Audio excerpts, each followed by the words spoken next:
it seem like Gypsy Rose only surrounds herself with mentally unwell people? It's not by accident, you guys. Her real type, friends, partners, her real type, and I don't mean boyfriends, I'm talking about her inner circle. Friends, diehard fans, loyal supporters, even her partners. Because here's the psychological mindfuck that nobody wants to admit.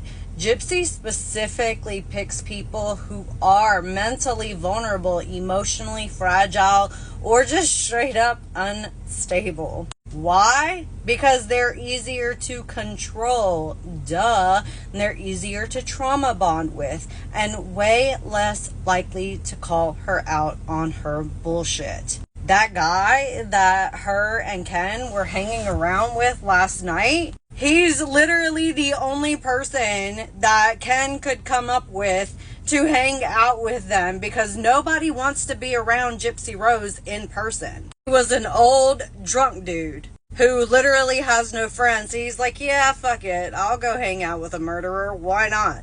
Because they were buying him drinks, I'm sure. Remember Nicholas Godejohn? He was also mentally unstable. He was socially isolated, on the spectrum, and desperate for connection. When he was being sentenced, he talked about how he had never had the attention that he had gotten from Gypsy from anyone, not even his own mother. And Gypsy used sex, sob stories, and fantasy promises to pull him in, and when it blew up, he took the fall. Now look at her friends, look at her circle, literally admit that they're struggling with their own mental health.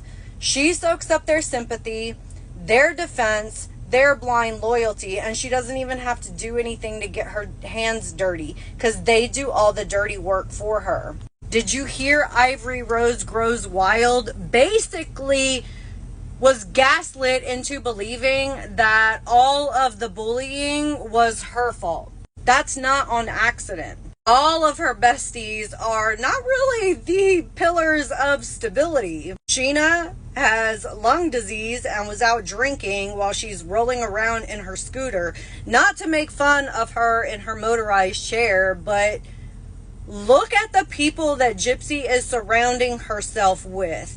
They're not upstanding citizens of society. And this is all textbook manipulation. Gypsy builds her support network out of people who are easier to gaslight and guilt trip, because if they're unstable, they're too busy battling their own demons to ever question hers. It's actually a genius move. Dark, but genius. She stays the sane one by surrounding herself with people that are more unstable than she is. So anytime someone points out her shady behavior, she can just say, look at them. They're a mess. Like that billboard. When they walked past that billboard, it was Bree in the back screaming louder than Gypsy was. That's what Gypsy likes. Gypsy likes for the other people to be louder than she is, so that they make her look more stable than she actually is. More calm, more reserved. That's not a coincidence. That's a survival strategy. Anyway, the next time you see her love bombing a new friend or collecting another ride or die supporter online, maybe ask yourself, is it really because they're a good person or because they're easier to control? I mean, none of the people that she is surrounding herself with right now seem like really good people. Like and follow for part 2, where we're going to break down how she keeps them loyal even after the red flag. And if you like this video, make sure to hit the like button. Don't forget to follow, share, and save the video. And if you like seeing my face, make sure to hit that subscribe button. I'll see you in the next one.